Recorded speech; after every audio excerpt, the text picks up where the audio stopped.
Hey guys, welcome back to the Righteous Warriors Ministry channel. My name is Josh, and I am here today to tell you my story.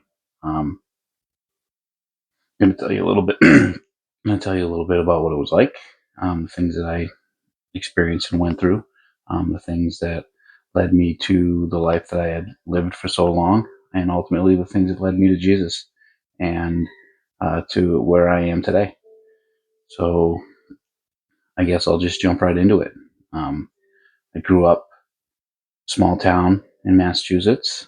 Um, and from an early age, I had some experiences. I grew up in an alcoholic home, um, and from a very early age, I had learned that I couldn't really do anything right.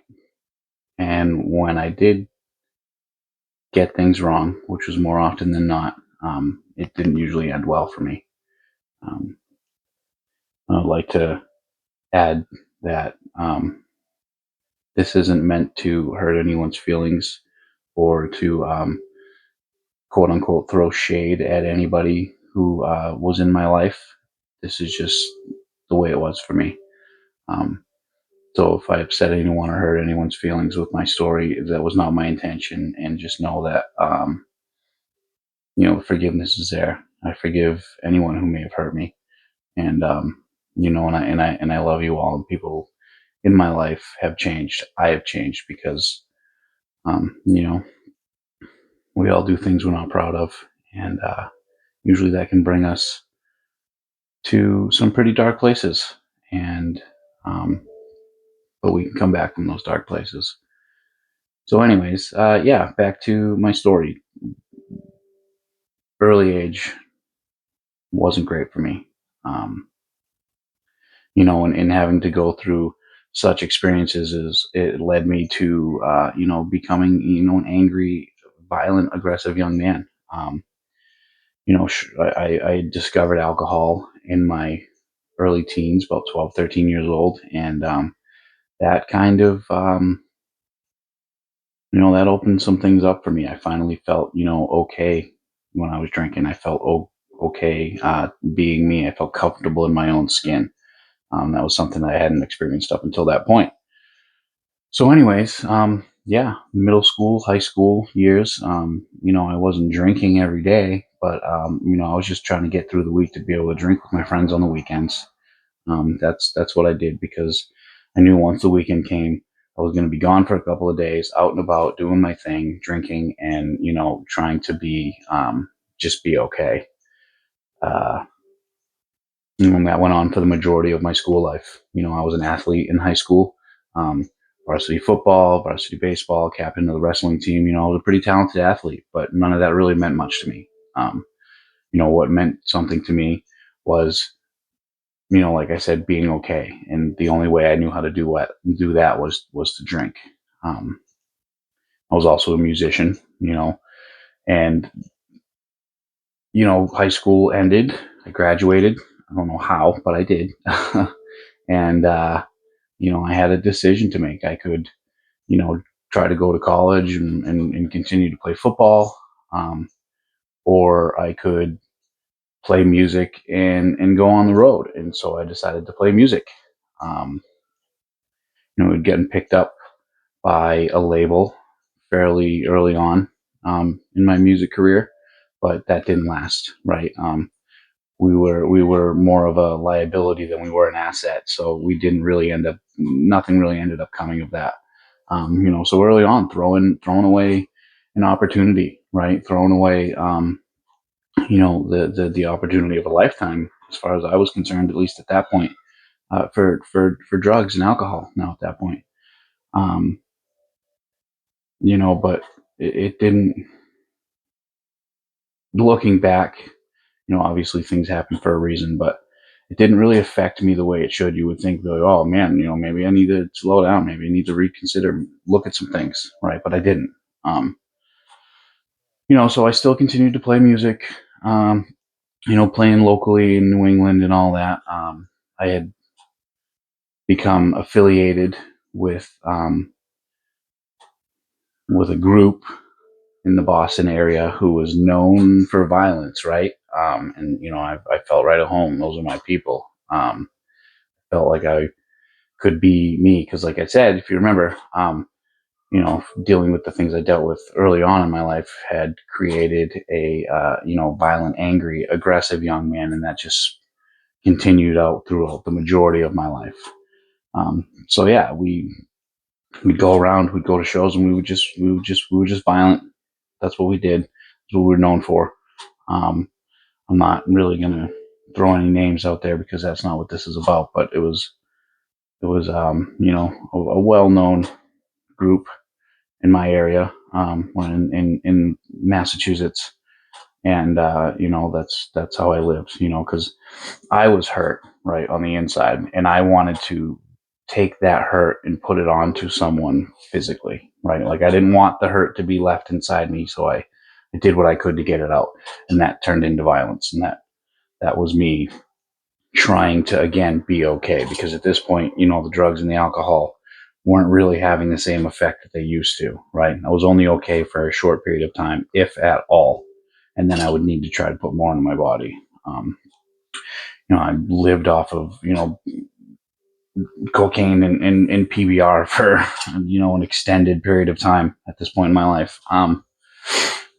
So again, still playing music.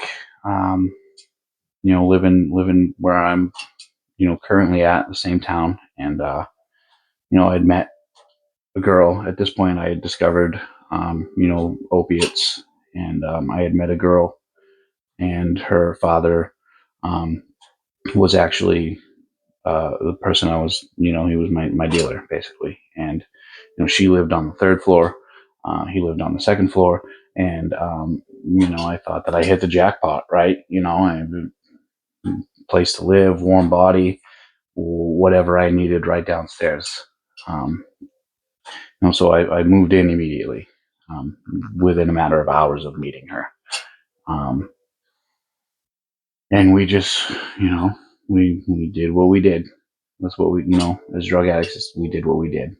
Um, Around that time, I was driving to a party next town over, and I'd come across a motorcycle accident.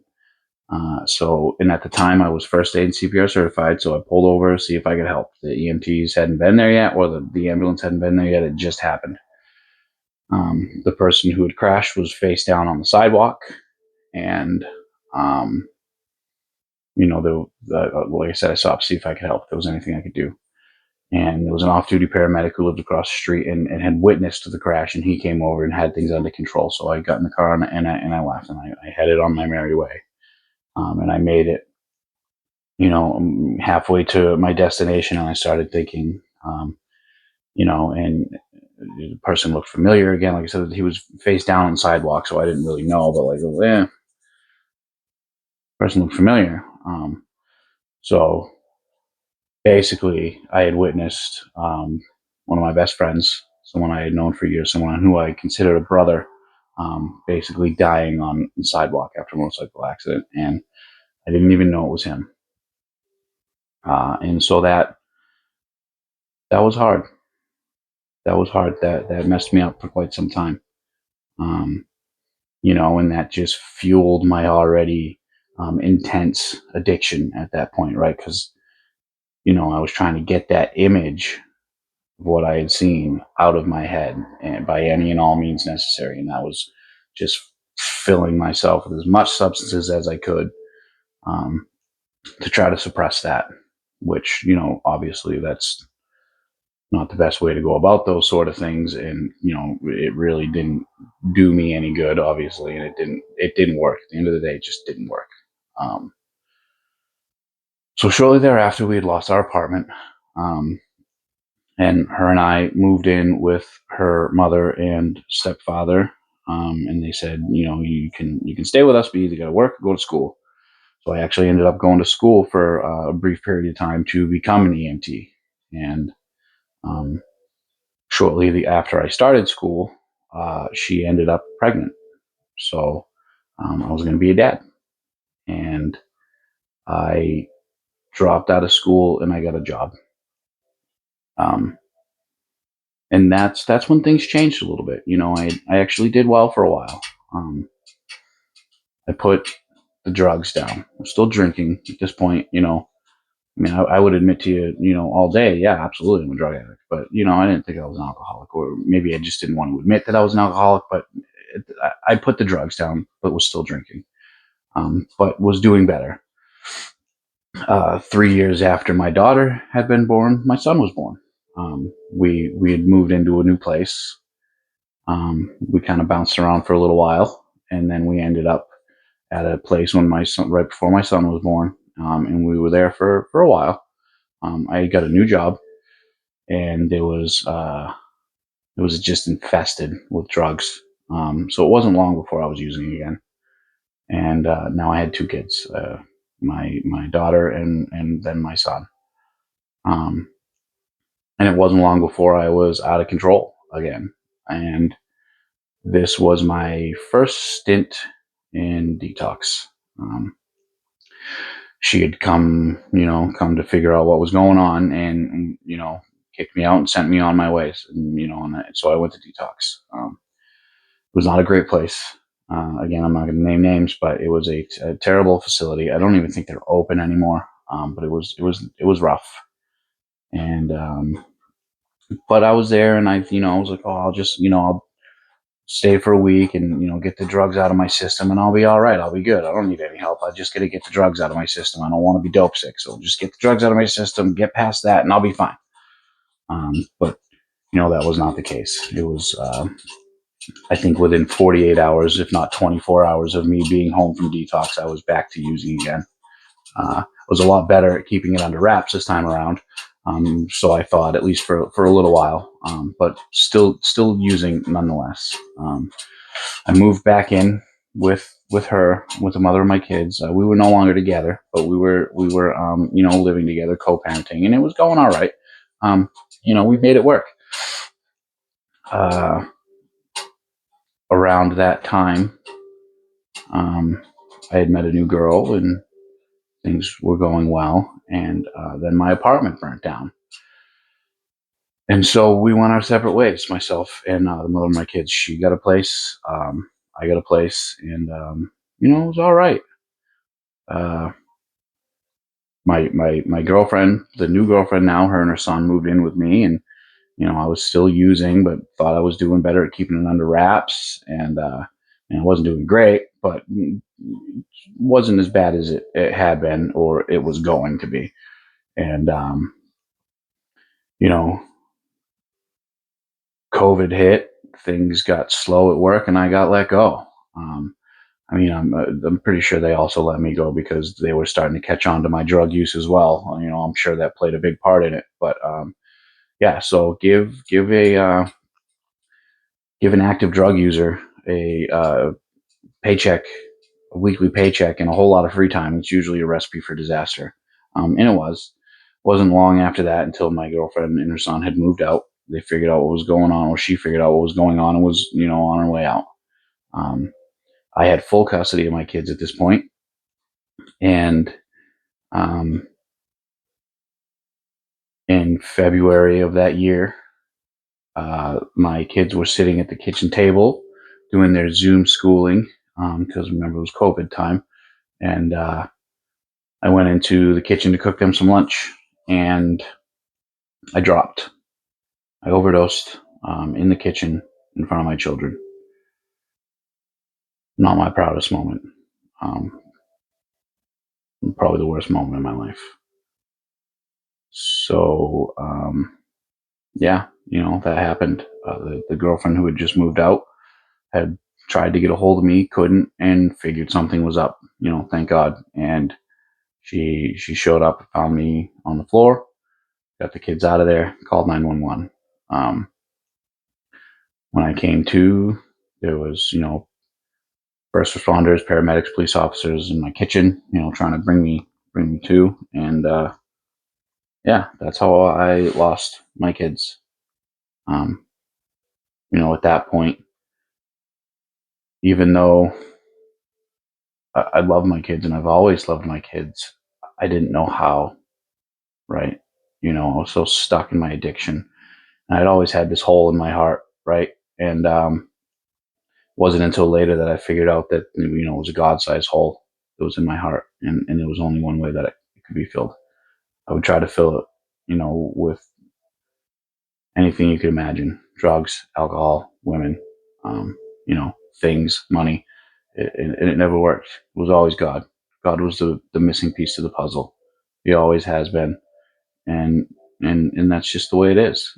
Looking back on my life and the things that I experienced and the things that I got through, right? Like, there's no reason, no logical explanation as to why I'm still sitting here today talking to you all, short of divine intervention, right? Like, he's the reason why I'm still here today. It's the reason why I'm here in the first place, and the reason why I'm still here today. Um, so I lost my kids, and that was the last thing I had left, right, to hold on to a little bit of normalcy. And from that point forward, I was actively trying to kill myself without actually trying to kill myself. If that makes sense, right? So what does that mean? That means that um, I didn't want to take my life, but I didn't want to live my life. So I would attempt to fill myself up with as much substance, with as much drugs, dope, fentanyl, whatever you want to call it, as I could, and just hope and pray that I wouldn't wake up. Um, and that clearly didn't work because I'm still sitting here today. I had overdosed a number of times throughout that year. From that point until the point that I'm getting to, um, numerous overdoses almost on a daily basis. After a while, um, I went through detox multiple times that year, right? Spin dry, going through. I think I went through 6 times. One of the detoxes that's nearby here. I don't think I think I completed once, maybe twice.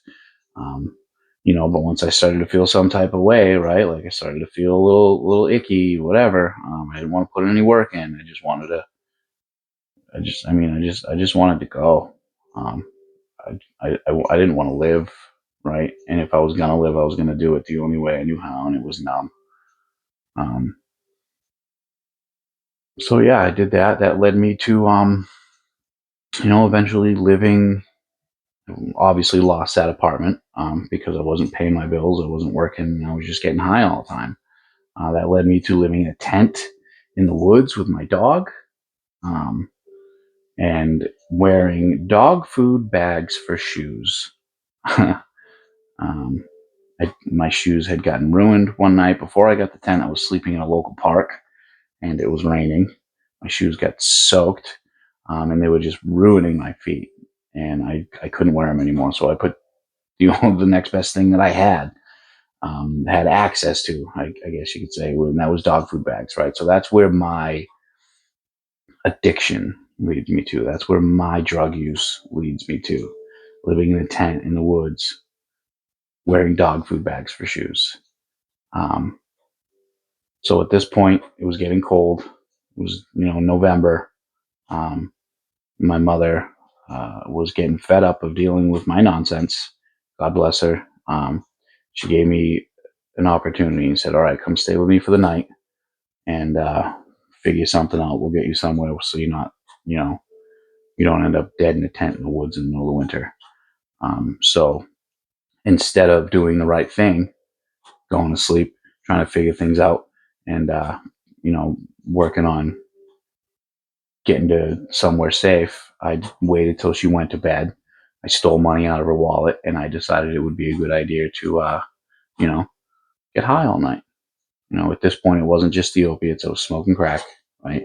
That's the progression for me. I just whatever I could get my hands on, honestly, but mostly fentanyl and crack cocaine. Those are the things that I did. So, anyways, she woke up, figured out what had happened, and cops were on their way. I was in handcuffs, and I was being sectioned and sent to treatment.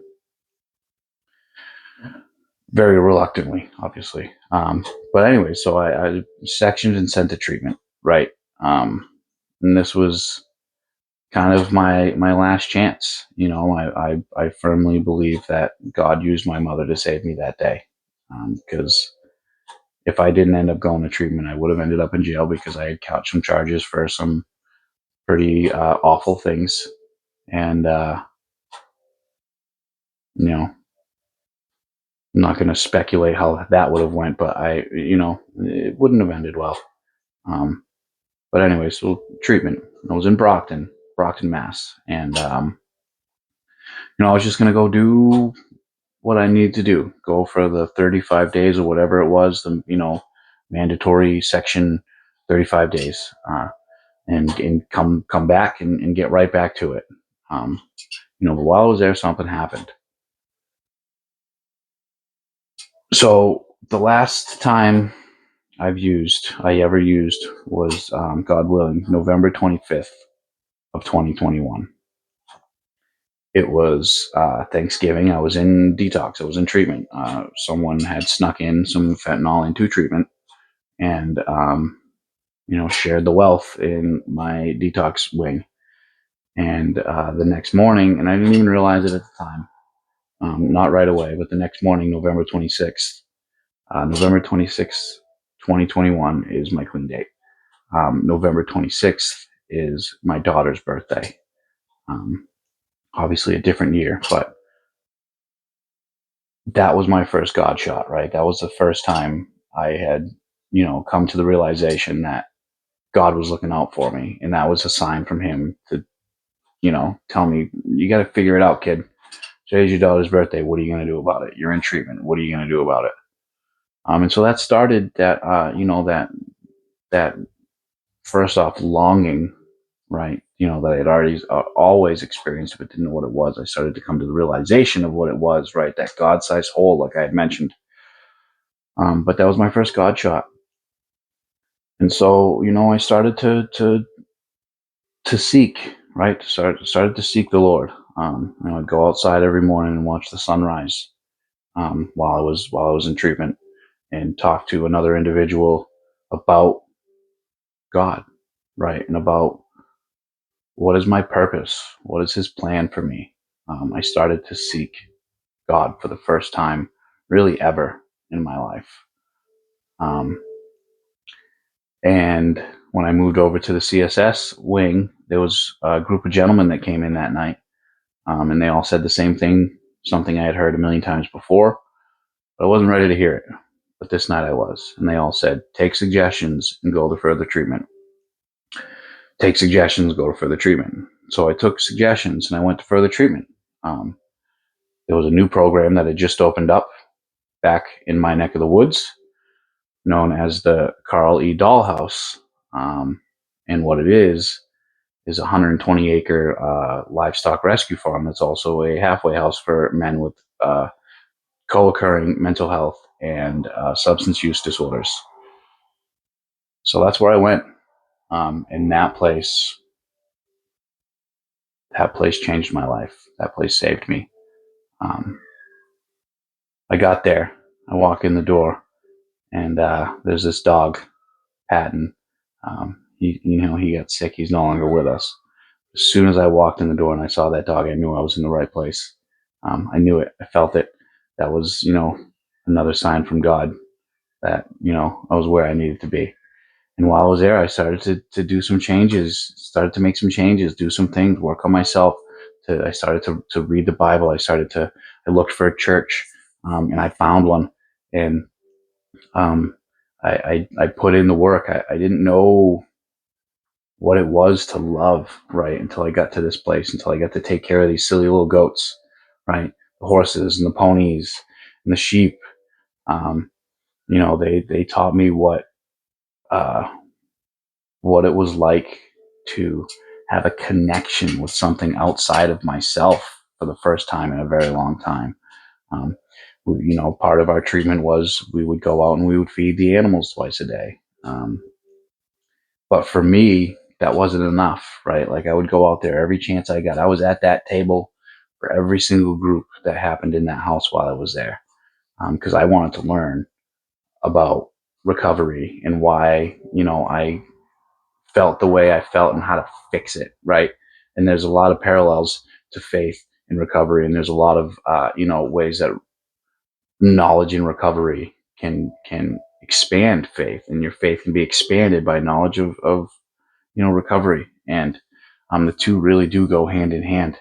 At least for me, they do, and I know plenty of others that they do. But yeah, if I wasn't learning at the table during groups, I was outside with those animals, bonding, and learning what it was like to love. They showed me what it was like to love again. All they wanted was a little bit of food and some butt scratches, and they were your best friend. And that felt good. It felt good to have something other than me be excited to see me, right? Whether it was just because they wanted to eat or not, which isn't always the case. There's a lot of animals that I've bonded with on a very close level. Um, but it was just a way to learn to create connections again, and that translated into creating connections with people, right? I got really connected with the local recovery community out here. Um, I became a peer leader in the house. I became a peer leader at the recovery center in town, Alyssa's place, and I did all these things because the opposite of addiction is connection, right? Because in active addiction, I was so isolated. I could be in a room full of people, but it felt like I was all alone, right? Screaming from the inside out. And yeah, like I said, that program, that place, I loved it. It really put things into perspective for me. And being on this beautiful piece of property with these beautiful animals, being helped how to learn to live life and be an adult and be a decent human being by all the people who worked there. Was an unforgettable and an amazing experience, one of the best experiences of my life. And I went through that program. I was there for 9 months, and it was special. It really was. That place is special. And I have some close personal friends now today who were there in the beginning, and helped me and watched me grow, right, and taught me the things that they learned in recovery. And because that's what we do in recovery is we help the newcomer and we do the right next thing, and we try to lift people up and show them that there's a better way of life, right? While I was there, I got baptized at my church, and that was an amazing, incredible experience. I'm still a very active member with that church. My pastor is the one who's doing a lot of my trainings now, and it's nice to have a not only a recovery community, but now I have a church community, right? And the people in my church, they all know my story. They know that I'm in recovery, and they they don't look down on me for that. I know that there's a lot of stigma to addiction, um, but it's getting better. Things are changing. Anyways, I kind of went off track there for a minute, but yeah, so the farm, I loved that place, and I loved it so much that when I graduated, I went and I worked at a different recovery center for a brief period of time, and a position opened at the farm. So now I work there full time, because that place is so special, and I get to do the things that people did for me in my early recovery, right? I get to help them and guide them and show them that there's a way out, and that there's things that we can learn, and just creating connections with these animals, right? Um, can translate into so many other things in the outside world, and learning accountability and responsibility and all these things. And not only that, while I was there, like I was able to find God, right? Like I was seeking, I was searching, and I found him, right, in these animals, these beautiful creatures, these creations of the Lord. I see him through them, right? They guided me to where I am today. These animals showed me where to look and how to live, and what I don't know if any of this makes sense, but just those animals are his creations, and they led me back to him. Um, had some pretty intense moments while I was there for the first time. And as long as I can remember, I was excited about seeing fireflies, right? Like, when I was in active addiction, I didn't care about nothing. And then here I am, a grown man in my 30s, excited about fireflies. Felt like a kid again, just to have that childlike innocence, something that I had lost a long time ago, um, and just excitement for life. I found an excitement for life. I had a moment with God where He came to me and He engulfed me and enveloped me in this bright white light that just as it rushed over me, I just felt peace, right, and love and joy, just the love of our Lord, right? It's such an amazing, intense feeling, and I felt it. I felt it in this place. So, anyways, here I am. Now I work at the farm full time. I'm in my trainings to be a pastor, right? Because I feel like this is my calling. My God is calling me to not only find people and help them find recovery, right? Find these people who feel empty and lost and broken like I once did, and show them what it's like to live a life in recovery and eventually what it's like to live a life for the Lord. Because that's the ultimate goal, right? The Great Commission is to expand the kingdom, bring people to Him. And so, yeah, that's what I do today. I try to glorify God in all things and in all aspects of my life, um, to the best of my ability, and sometimes, some days I'm better than others, but I try and I put in the effort, and I'm always praying and talking to the Lord, and asking for guidance and seeking His guidance and earnestly paying attention to the things that He tells me. Um, because I don't know what I'm doing in this life, right? Do any of us really know what we're doing if we don't have any guidance? And the Lord guides me today. Without the Lord, I would be lost. Without the Lord, I would be dead. Um, and that's just the way it is. And so, yeah, that's where I'm at. I've started this channel, this ministry, to, bring light into the world the way that the light Lord put light into me. I want to share that light with the world. I want to show people hope. I want to show people that there is a better way of life, and that way of life is Jesus. Is through Jesus. And as far as I'm concerned, it's the only way. Um, yeah. So with that said, I'm just out here following the Lord's lead, and doing what He asks. Um, I live a good life today, or I have a good life today. Um, my kids are back in my life, right? I have an amazing job that I absolutely love. I have a wonderful fiance who I absolutely love. Um, she's an incredible woman.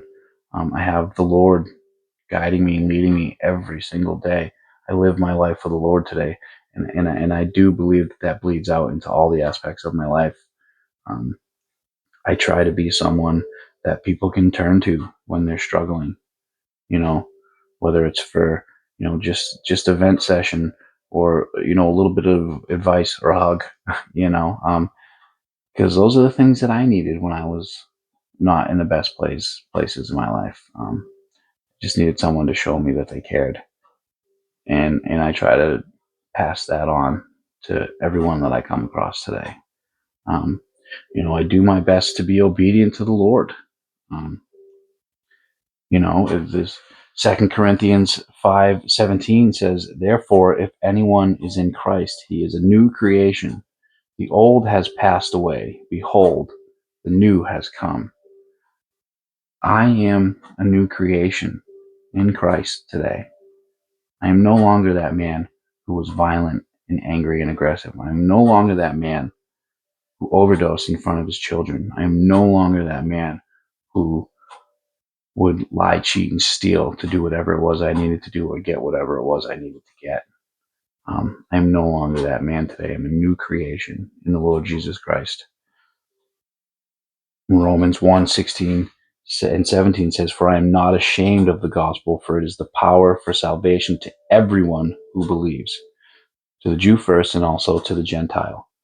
For in the righteousness of God is revealed from faith to faith. For it is written, the righteous shall live by faith. And I feel that I live by faith today. I put God first in all things. I seek his guidance and in his wisdom in all things. And that's where I'm at today. You know, I'm happy and content with the way my life has turned out today. I have a lot of I had a lot of guilt, shame, and remorse for the things that I have done. But again, I said I'm no longer that man today, right? And if anything,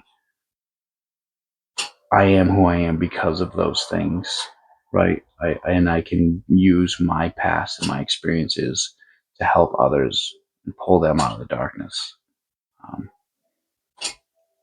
Or Jesus can use me to help others and pull them out of the darkness. Because it's not about me, it's all about him. All the glory goes to God. And so I'm just happy today. I'm loved today. And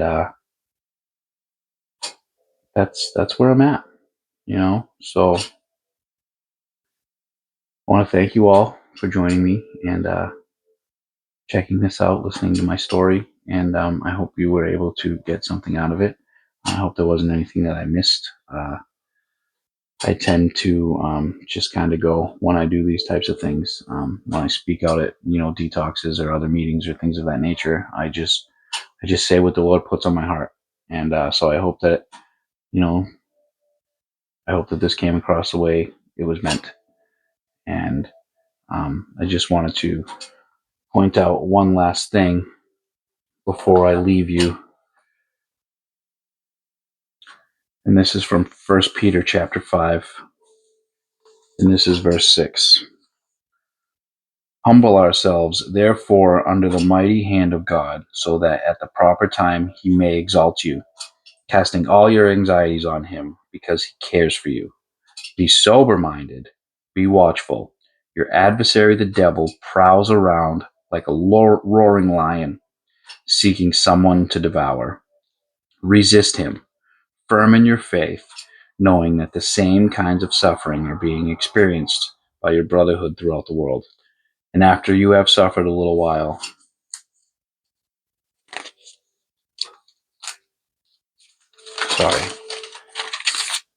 the God of all grace, who has called you to his eternal glory in Christ, will himself restore, confirm, strengthen, and establish you. To him be the dominion forever and ever. Amen. That's 1 Peter chapter 5, verses 6 to 11. Yeah, God has our back if we put our faith in him, if we consider his will in all things, if we do his work and do our best to follow him all day, every day. Then when the time comes, we will get through our struggles, and he himself will restore, confirm, strengthen, and establish us.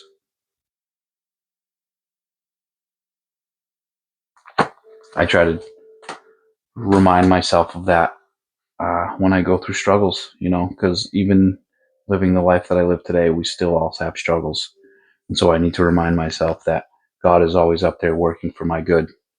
And if I can get through the things that I've gotten through that have led me to this point today, then there's nothing else I can't get through without the help of the Lord. And so I think I'll leave you all with that. I feel like I'm just kind of rambling at this point, so I feel like this is the best point to end. Again, I appreciate you for joining me. I hope this story and my testimony is a blessing to you or to anyone that you may be able to share this with.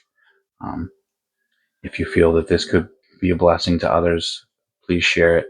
I would appreciate any support. And I'm just out here trying to spread the good news of the gospel and, help people find recovery and find faith. And, eventually that'll lead to, being obedient to the Lord. I'm not perfect and far from it, but we can all try a little bit harder, can we not? All right, folks. Well, thank you very much. I hope you have a wonderful night, day, whatever it is when you're watching this video. God bless you all. Thanks.